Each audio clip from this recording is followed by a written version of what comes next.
Welcome to Y academy again. हम पढ़ रहे हैं magnetic effect of electric current, और जो कुछ हमने लास्ट पीरियड में पढ़ा था उसके आगे का भी स्टार्ट करते हैं। हमने ये देखा था कि जब किसी कंडक्टर में करंट फ्लो होता है, तो इसके आसपास एक फील्ड बन जाता है जिसे हम मैग्नेटिक फील्ड कहते हैं। और अगर हम यहाँ पे कोई कंपास रख दें तो कंपास की जो नीडल है एन और एस जो होती है उसका डिफ्लेक्शन होता है, और इसका डिफ्लेक्शन किस डायरेक्शन में होगा ये भी हमने पिछले लेक्चर्स में देखा था। अब आगे की बात कर रहे हैं कि मैग्नेटिक फील्ड किसी कंडक्टर में फ्लो होने से जो डेवलप हुआ है, मैग्नेटिक फील्ड जो डेवलप हुआ है ये इस बात पे भी डिपेंड करता है कि कंडक्टर किस टाइप का है। Magnetic field depends upon conductor also, depends upon shape of the conductor also, shape of the conductor also, right. यानी अगर कंडक्टर स्ट्रेट है, स्ट्रेट कंडक्टर, तो उसमें कुछ अलग टाइप का मैग्नेटिक फील्ड क्रिएट होगा। मैग्नेटिक फील्ड तो वही होगा, उसकी डायरेक्शन कुछ अलग टाइप की होगी। अगर हमारा कंडक्टर सर्कुलर शेप का है, इसमें करंट फ्लो हो रही है, तो उसका मैग्नेटिक फील्ड कुछ और होगा। और अगर ऐसे कई सर्कुलर कंडक्टर एक साथ लगा दिए जाएं, मतलब कॉइल बना दी जाए, ये अगर कॉइल है तो फिर कंडक्टर, ऐसा कंडक्टर अगर कॉइल टाइप का है तो मैग्नेटिक फील्ड की डायरेक्शन कुछ अलग ही टाइप की हो सकती है, अलग टाइप का मैग्नेटिक फील्ड डेवलप होगा। तो ये हम एक एक करके पढ़ रहे थे, राइट। तो सबसे पहला हमने पढ़ा था when current flows in a straight conductor. तो उसके हम कुछ ये तो पढ़ लिया था हमने कि कैसा बनेगा अपना मैग्नेटिक फील्ड का डायरेक्शन, लेकिन हम अभी उसकी प्रॉपर्टीज देखना चाहते हैं। प्रॉपर्टीज क्या हो सकती हैं उसकी। ये देखिए कि जब स्ट्रेट कंडक्टर है,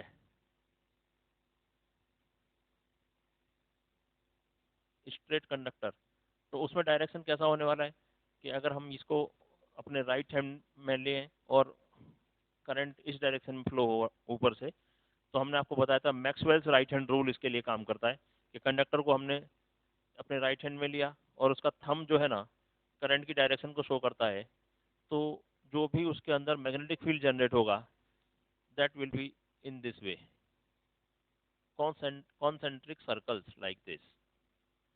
यहाँ देखें तो यहाँ भी इसी तरीके का होगा, कुछ इस टाइप का मैग्नेटिक फील्ड डेवलप होता है। तो उसकी प्रॉपर्टीज हम पढ़ना चाहते हैं, राइट। स्टेट कंडक्टर है तो प्रॉपर्टीज ऑफ मैग्नेटिक फील्ड, किस टाइप का मैग्नेटिक फील्ड डेवलप हो रहा है वो देख लेंगे। उसमें number one,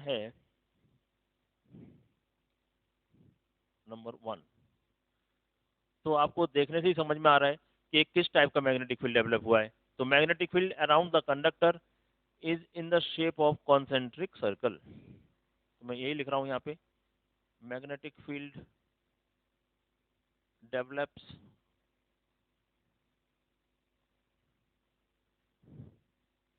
in the shape of concentric circles, concentric circles around the conductor, around the conductor। ये तो पहली प्रॉपर्टी इसकी आपको दिखेगी। दूसरी प्रॉपर्टी क्या है देखिए नंबर 2 में, कि जो इसका प्लेन है। अब आपको एक बात समझनी चाहिए, देखिए ये बोर्ड पे जैसा दिख रहा है वैसा नहीं है। कंडक्टर कुछ इस टाइप से है और सर्कल कुछ इस टाइप के हॉरिजॉन्टल सर्कल बन रहे हैं। हॉरिजॉन्टल सर्कल मतलब करंट का जो प्लेन है या कंडक्टर का जो प्लेन है और मैग्नेटिक फील्ड का जो प्लेन है, ऐसे कॉन्सेंट्रिक, कंडक्टर करंट को वर्टिकल डायरेक्शन में ले जा रहा है और मैग्नेटिक फील्ड का जो कंसेंट्रिक सर्कल बन रहे हैं they are horizontal.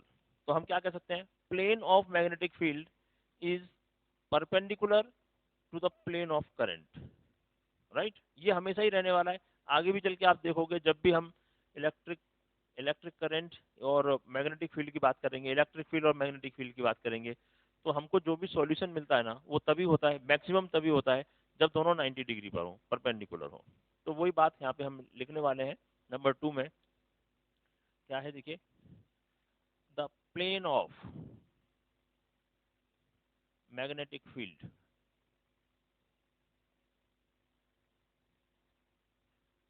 Is perpendicular, perpendicular का साइन बना दिया मैंने,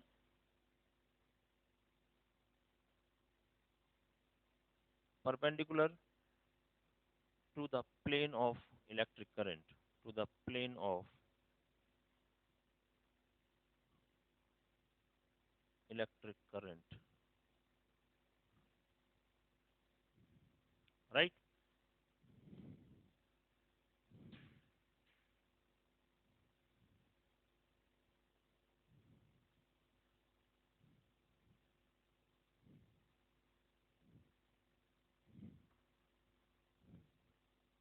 थर्ड प्रॉपर्टी देखेंगे,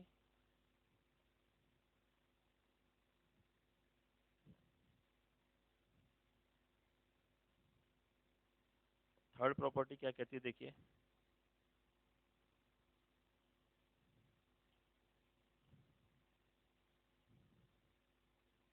देखिए अगर हम करंट की डायरेक्शन बदल दें, मतलब डायरेक्शन में क्या है, करंट अभी वर्टिकल अपवर्ड्स डायरेक्शन में है, और अगर अपन ऐसा कर दें करंट वर्टिकली डाउनवर्ड्स डायरेक्शन में, तो मैग्नेटिक फील्ड की डायरेक्शन भी बदल जाएगी। पहले इस टाइप से था, अब ये इस टाइप से नजर आएगा आपको, मैग्नेटिक फील्ड कुछ इस टाइप से नजर आएगा, रिवर्स हो जाएगा, राइट? तो यही लिखने वाले हैं, if we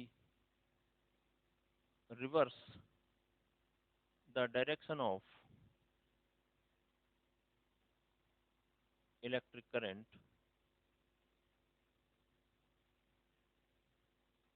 then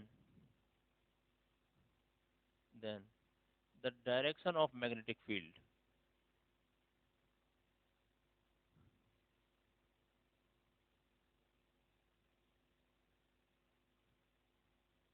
will also reverse, the direction of magnetic field will also reverse, वो भी रिवर्स हो जाएगी, राइट? फोर्थ पॉइंट में हम क्या कह सकते हैं इसकी प्रॉपर्टी के बारे में, कि अगर हमें मैग्नेटिक फील्ड को स्ट्रांग बनाना है, अभी जो भी करंट फ्लो हो रहा है उसकी वजह से जो भी मैग्नेटिक फील्ड क्रिएट हो गया, लेकिन if we want more magnetic field, हमको उसकी इंटेंसिटी ज़्यादा चाहिए, तो हम क्या करेंगे, तो हम इलेक्ट्रिक करंट जो फ्लो हो रहा है वायर के अंदर उसकी वैल्यू बढ़ा देंगे, we will increase the current. अगर हमने करंट इंक्रीज किया तो नंबर ऑफ मैग्नेटिक लाइंस बढ़ जाएंगी, और मैग्नेटिक लाइंस जब बढ़ेंगी ना तो मैग्नेटिक फील्ड की इंटेंसिटी भी बढ़ जाएगी, इंक्रीज हो जाएगी। if we increase the amount of current, amount of electric current, then intensity of magnetic field, intensity of magnetic field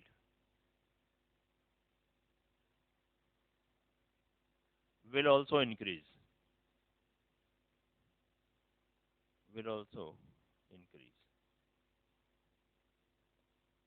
right? क्यों इंक्रीज हो जाएगी, क्योंकि नंबर ऑफ मैग्नेटिक लाइंस उसमें इंक्रीज हो जाएंगे, राइट? अब एक इम्पॉर्टेंट बात है जो आपके 10th के लेवल पे नहीं पढ़ाई जाती, लेकिन हमको उसके बारे में काम करना पड़ेगा। तो पहले हम एक सिर्फ चर्चा करेंगे, बाद में उसके न्यूमेरिकल्स भी करेंगे। ये क्या है कि मैग्नेटिक फील्ड की बात तो हम कर रहे हैं, लेकिन मैग्नेटिक फील्ड होगा कितना, और ये जो मैग्नेटिक फील्ड होता है उसका यूनिट वगैरह क्या है वो देख लेंगे। तो हम नंबर 5th प्रॉपर्टी में ये बात को समझने वाले हैं कि मैग्नेटिक फील्ड की इंटेंसिटी जो होती है वो कैलकुलेट कैसे करें। बढ़ गई, हम कह रहे हैं हमने करंट बढ़ा दिया, मैग्नेटिक फील्ड बढ़ गया, कितना बढ़ गया, कितना वैल्यू है उसकी, कैसे निकालेंगे? तो यहाँ पे लिख रहे हैं the intensity of magnetic field, the intensity of magnetic field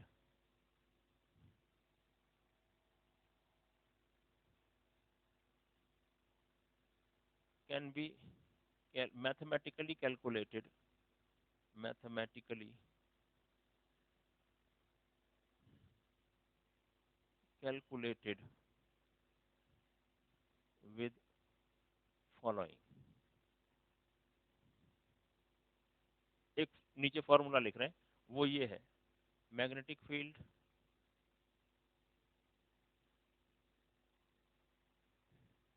B, और ऊपर वेक्टर लगा रहे हैं, क्योंकि आपको समझना चाहिए ये वेक्टर क्वांटिटी है। Magnetic field B will be equal to mu naught upon 2 pi into I/R। ये फॉर्मूला हमारा काम करेगा इसके लिए। Mu naught upon 2 pi I/R। यहाँ पे देख सकते हैं मैग्नेटिक फील्ड करंट के डायरेक्टली प्रोपोर्शनल है।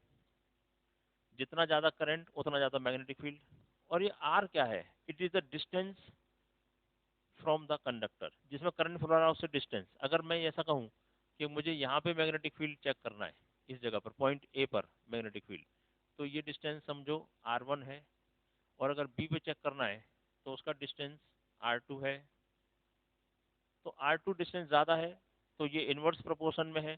जितना दूर हम कंडक्टर से जाएंगे उतना ही वीक मैग्नेटिक फील्ड हमें वहाँ मिलने वाला है, because magnetic field is inversely proportional to the distance, right.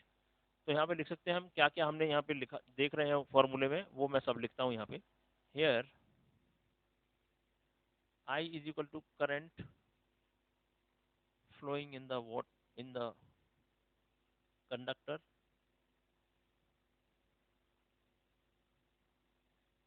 R is the distance of the point from the conductor,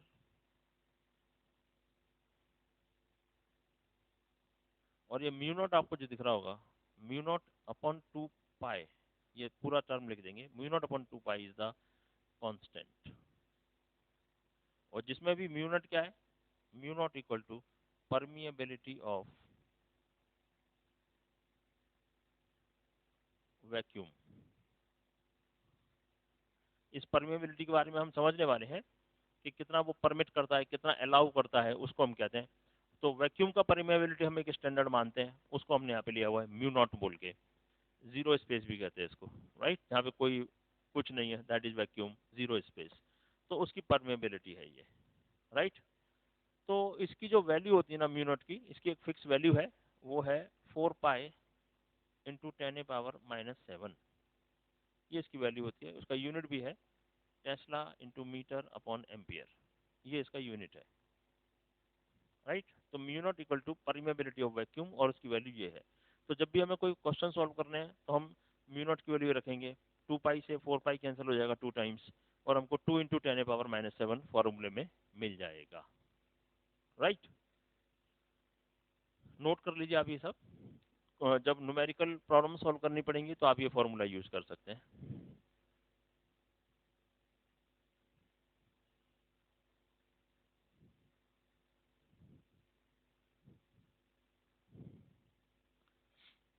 फिर इसी में हम आगे देखते हैं इसका यूनिट क्या है। पहली बात तो एक बात और पता चल गई यहाँ से हमको कि मैग्नेटिक फील्ड का कुछ मैग्नीट्यूड निकलेगा जब भी हम निकालेंगे, कुछ तो वैल्यू निकलेगी, तो इसका मतलब मैग्नीट्यूड है।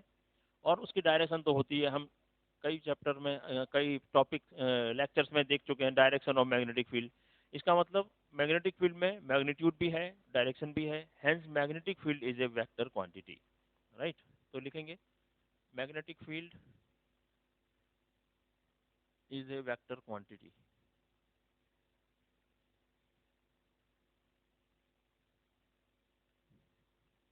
राइट। अब मैग्नेटिक फील्ड का यूनिट देख लेंगे, यूनिट ऑफ मैग्नेटिक फील्ड।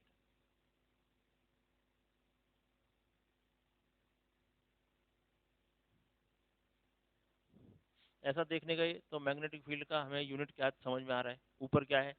ये तो कांस्टेंट है, तो इसका तो कोई यूनिट नहीं होगा। आई है तो आई का मतलब एम्पियर डिवाइडेड बाई आर मतलब distance, distance of the point, तो ये हो गया मीटर में। तो क्या आ गया ऐसा यूनिट? इसका मतलब ऐसा unit is ampere per metre, ये हो गया ampere per metre is the ऐसा यूनिट। और इसको खोज लगाने वाले मिस्टर टेस्ला थे, इसके लिए उनके नाम पर रख दिया गया और टेस्ला। ये भी ऐसा यूनिट की तरह यूज किया जाता है, राइट। तो ये आपने सबने नोट कर लेना है, और उसकी स्टडी यानी उसका यूज आगे आने वाले न्यूमेरिकल्स में करना है, ठीक है। तो ये हमने जो पढ़ लिया वो जब स्ट्रेट लाइन यानी स्ट्रेट शेप का कंडक्टर है, स्ट्रेट शेप का कंडक्टर और उसमें करंट फ्लो होता है, तो उसके बारे में। अब दूसरा नंबर हमारे पास क्या था कि हमारा कंडक्टर अगर सर्कुलर लूप है, कुछ इस तरीके का है, उसमें करंट फ्लो हो रहा है, राइट। तो किस टाइप की प्रॉपर्टीज मैग्नेटिक फील्ड की बनेंगी उसको हम देखेंगे। Your heading is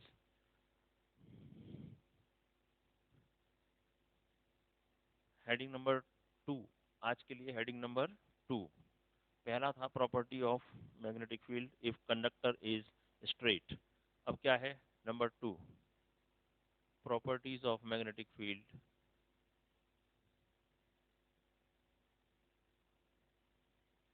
if conductor is a circular loop।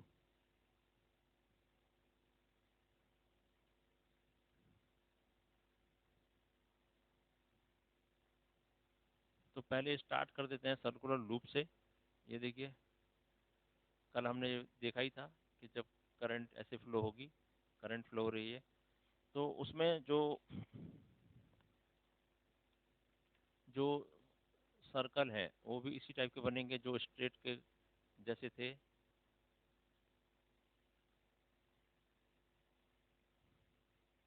और यहाँ से इस पॉइंट पर देखा हमने ये, और एक अगर अपोजिट डायरेक्शन में इस पॉइंट पर देखें, यहाँ भी देखो डायरेक्शन क्या है, ये डायरेक्शन ये, और इसकी वजह से डायरेक्शन क्या बनने वाली है, नीचे जा रहा है तो डायरेक्शन उल्टे सर्कल्स बनेंगे। ये बन रही है डायरेक्शन इसकी, ये बन रही है, ये बन रही है, और ये बन रही है। तो इसका मतलब यहाँ बीच में जितने भी लाइंस दिखेंगी ये सब ऊपर की तरफ इधर डायरेक्शन, और ये अंदर की तरफ है सारी की सारी। इस पॉइंट पर अगर देखें तो all magnetic field lines are in inward to the board, जो प्लेन है उसके अंदर है, राइट। हम अगर, मैंने कल आपको एग्जांपल बताया था, अगर ये हमारा वर्टिकल लूप होता सामने आपके तो उसके अंदर ऐसे जाती हुई लाइंस हमें दिखती, राइट। बोर्ड पे हमारे ऊपर जाती दिख रही है, अदरवाइज ये है ऐसी अंदर जाती हुई, और अंदर जाती हुई लाइंस को हम इसे शो करते हैं इनवर्ड, और डॉट अगर बनाएंगे तो वो क्या है, आउटवर्ड, बाहर आती हुई, राइट। ये याद रखना है आपको। तो पहली प्रॉपर्टी हमें इसी से मिलती है। मैग्नेटिक फील्ड लाइंस कैसी हैं, प्रॉपर्टी नंबर 1 या ए कह देंगे, प्रॉपर्टी नंबर ए, कि magnetic field of lines near the conductor is concentric circle. Magnetic lines are concentric circle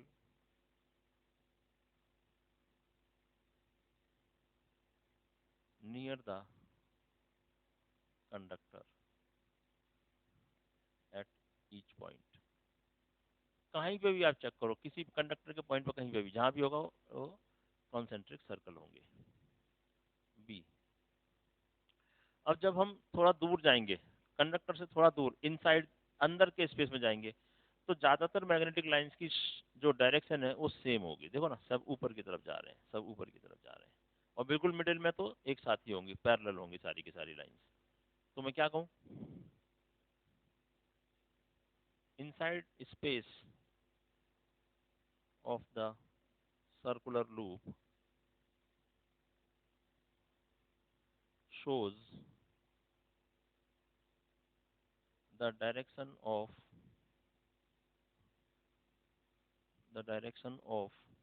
magnetic lines are in approximately same direction।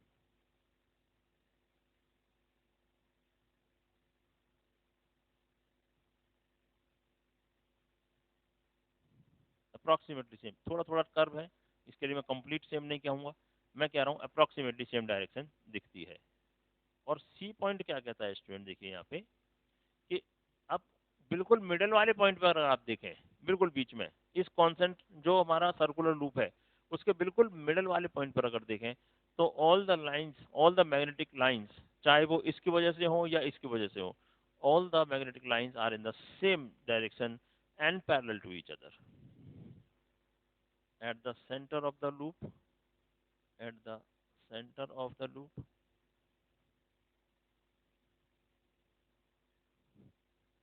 the direction of magnetic field,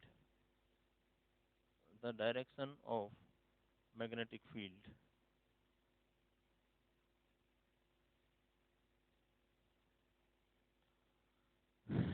is parallel to each other,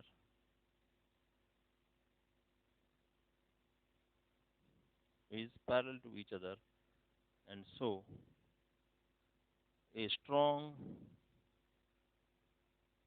uniform magnetic field is formed. Uniform magnetic field is formed at the center.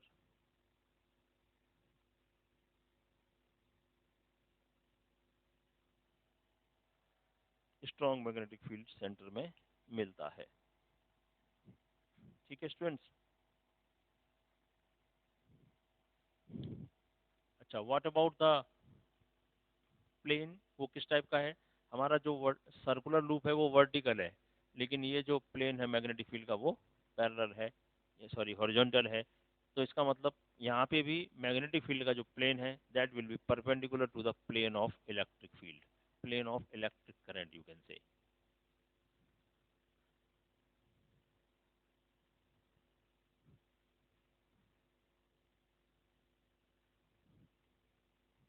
मैं वही लिख रहा हूँ यहाँ पे, property number D, the plane of magnetic field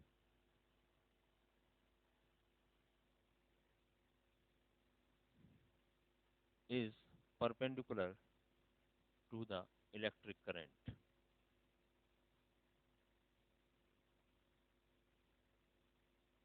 और ई में क्या है, जैसे हमने वैल्यू निकाली थी मैग्नेटिक फील्ड की, जो वैल्यू निकाली थी वो स्ट्रेट लाइन में क्या थी, मैग्नेटिक फील्ड की value mu naught upon 4 pi, sorry mu naught upon 2 pi into I upon R, ये वैल्यू थी।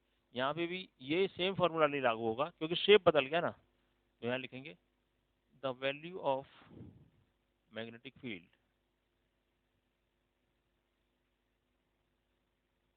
Can be calculated by, formula लिख रहा हूँ, magnetic field equal to mu naught upon 2, pi गायब हो जाएगा सिर्फ, is I into I divided by R, वो सेम रहेगा, mu naught upon 2 I upon R. यहाँ पे म्यू नॉट के पता है आपको परमिएबिलिटी है, I is the current in the conductor है, आर इज द डिस्टेंस। और यहाँ पे अब सर्कुलर लूप है तो यहाँ पे आर को हम सिर्फ डिफाइन कर देंगे, where R is equal to radius of the circular loop, radius of the circular loop, जो भी सर्कुलर लूप है उसका रेडियस, मतलब यहाँ से लेके यहाँ तक का डिस्टेंस, ये आर है, राइट। तो इस तरीके से हम मैग्नेटिक फील्ड की स्ट्रेंथ या इंटेंसिटी को at the centre of the loop calculate कर सकते हैं, राइट। नोट कर लीजिए आप ये सभी कुछ,